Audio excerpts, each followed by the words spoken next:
Băi, fraților, și m-am gândit să fac un vlog. Opa! M-am gândit să fac un vlog să vă arăt anumite chestii, bine, chestii. Nu, cine știe ce prea mari chestii.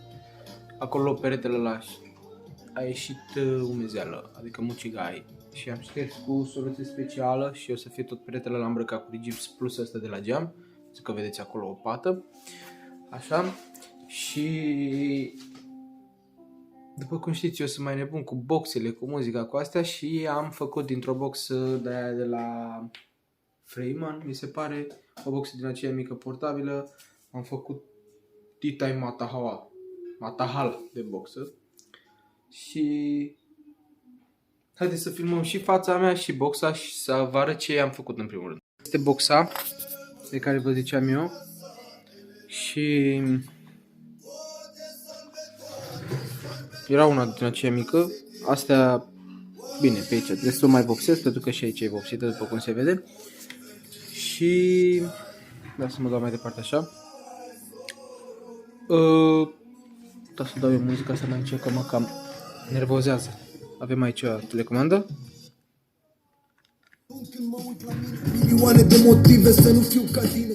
Să-mi iau copyright. Ia să vedem, avem vreo muzică de asta care nu ne luăm copyright pe ea? Momentan acum e pe stick, merge și pe Bluetooth, merge și pe card SD, după cum se vede, și pe auxiliar. Aici tabla asta era până pe aici pe undeva și am zis că aici să astup cu ceva și am astupat, s-a întâlnit destul de bine. Aici era o gaură pentru că vreau să pun, eu am desfăcut o boxă de asta mică de la JBL pentru că nu mai mergea și aveam două tuitere, adică boxele din ea. Cine strică lucruri știe, cine nu, sau cine se uită la review-uri de astea cu JBL cunoaște ce boxe vorbesc. Că asta are decât o singură, bine, are două boxe în ea care sunt niște tuitere, să zic așa, cu bas. Numai că aici ea n-are box, aici e cu presiune de la aer, face basul. Și aici am făcut o gaură, după cum se vede toată asta, și am zis că o să bag acolo un tuiter de la mic. Asta e luată de la alb, bine, asta e luată de la un subwoofer, aici sunt ale ei și le băgasem aici, înăuntru. Dar erau prea multe boxe băgate și am zis că nu. După cum știți, boxele alea de acolo sunt cu astea de aici. Asta era boxa din aia și o porcărie, bine, s-aude, dar porcărie. Și astea, bine, orice boxă ca aia am făcut-o să o conectez pe aici. Pentru că aici, dacă vedeți, scrie 12 V, adică mergea încărcată la mașină. Până am aflat eu chestia asta, i-am scos luminile aici, pentru că avea niște lumini puse pe plasă, numai că eu le-am scos aici, n-aveam unde să le pun. Și am astupat aici, că aici era antena de la radio și am pus-o aici în spate. I-am pus chestia asta, ca să fac troller. Și acolo i-am pus niște roți. Bine, aici am făcut o invenție mai românească așa.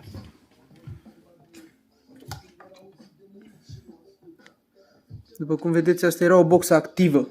Și avea aici de încărcat antena, butonul de on-off și asta mai are o pereche la fel. Numai că s-a spart ăla, aici tot așa, o boxa asta, cred că asta sau cealaltă, nu, asta, boxa asta, aici avea mixer, amplificatorul ei avea, un mixer de la așa avea. Numai că s-a întâmplat ceva, s-a stricat și nu le-a mai folosit de ceva timp, nu că de ceva timp. Aici avea emblema, se numea Gold sau Golden, ceva de genul. I-am dat-o jos și mi-a rămas microfonul ei, volumul, LED-urile, adică a rămas tot. I-am luat aia de acolo și am pus aici, numai că pe boxa cealaltă era invers. O să caut o poză și o pun la sfârșit dacă am poză cu boxa cealaltă. Aici e senzorul, numai bine a căzut gaura asta aici că am pus senzorul. Aici am dat cu silicon, după cum se vede. Și da, ce să vă mai zic eu despre boxa asta? Haideți să vedem, să caut o melodie.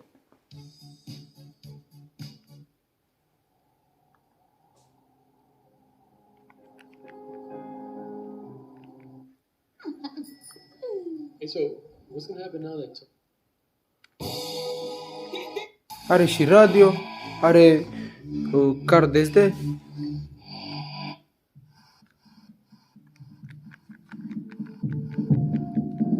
Și are 1, 2, 3, 4, 5 moduri de sunet.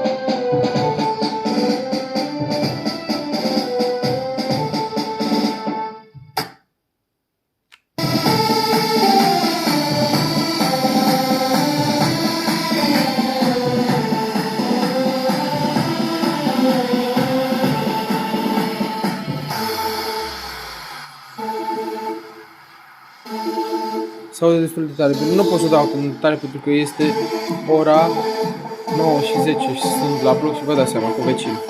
Da, și asta e un pro la mine aici. Da, și încă am instalația, dar e pus afară.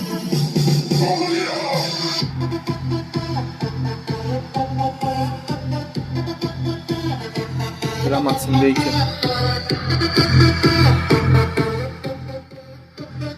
Cam atâta, n-am ce să vă spun mai mult. Da, și LED-urile astea fac după lumină. Hai să vedem.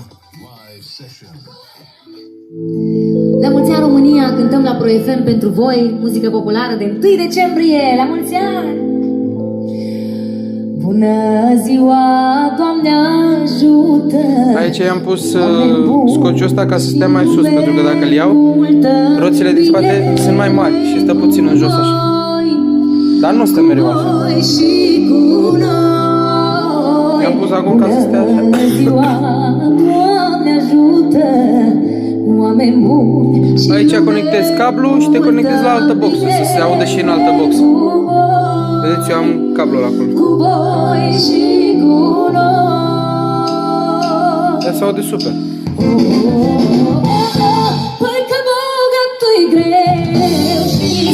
Acum se vede? Da, nu se vede.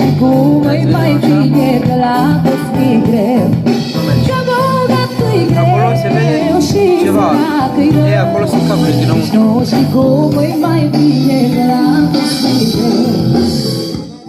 Da, cam atâta. Haideți să ne întoarcem din nou la fața mea. Da, și ne-am întors din nou la fața mea. Da, să-l pun aici, că l-am pus și eu înainte. Nu o să editez vlogul ăsta, o să-l pun direct așa cum e. Cam asta era ceva nou ce am făcut eu, pentru că eu sunt în carantină de de luni, de pe 17. A aflat doctorii că mama mea are COVID și noi fiind cu ea, bine, eu mi-am făcut și niște teste de la farmacie, aveam și eu. Și acum, toți care eram în casa aici, în afară de tatăl meu, pentru că el nu a luat contact cu noi, noi i-am zis după, o să fac videoclipul ăsta ca toate alea. Avem COVID, că trebuie să iasă, vă dați seama că duce 3 teste la laborator, din care prietena mea, adică soția mea, Gabi, a făcut 2 teste, adică unul nu i-a ieșit, vărul meu a făcut și el unul, nu i-a ieșit nici lui și mie mi-a ieșit la 2, dar n-am niciun simptom, adică nu simt absolut nimic, nu mi-e rău, nu tușez, nu, decât somn, mi-e somn.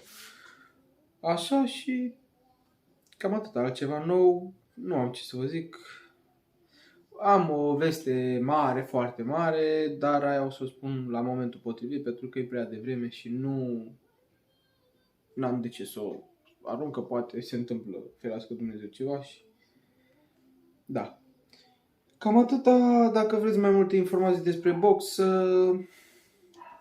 în secțiunea de comentarii sau intrați pe Facebook, îmi dați mesaj acolo. Dacă aveți boxe stricate și nu vă merg sau nu știu, vreți să faceți o modificare, îmi dați mesaj, eu pot să vă fac chestia asta. Și ori altceva vreți voi despre boxe, e totul ok. Mă sunați, îmi dați mesaj și eu, dacă pot să vă ajut, dacă nu, asta e. Pentru că eu mă ocup și cu boxele, eu sunt și frigotehnist, fac și boxe în timpul liber, creez, fac, pentru că sunt român și inventez. Pentru că de-aia avem mâini, ochi, gură, nas, urechi, să vedem, să auzim, să creăm, să facem. Și cam atâta. Deci nu uitați să dați un like. Mi-am amintit ceva înainte de like. Mama, am nebunit globus. Acolo am un iepuraș. Nu știu dacă știți. El e pufosul. E pufosul. Așa îl strig eu. Pufoșenie, pentru că e un iepuraș foarte, foarte, foarte jucăuș. Mai și mușcă când are el chef. Face pipi caca peste tot. E zăpăcit, e agitat, e pui. Și dacă v-a plăcut acest like la acest video, nu uitați să dați un like, un share, un subscribe și noi ne revedem data viitoare. Pa, pa!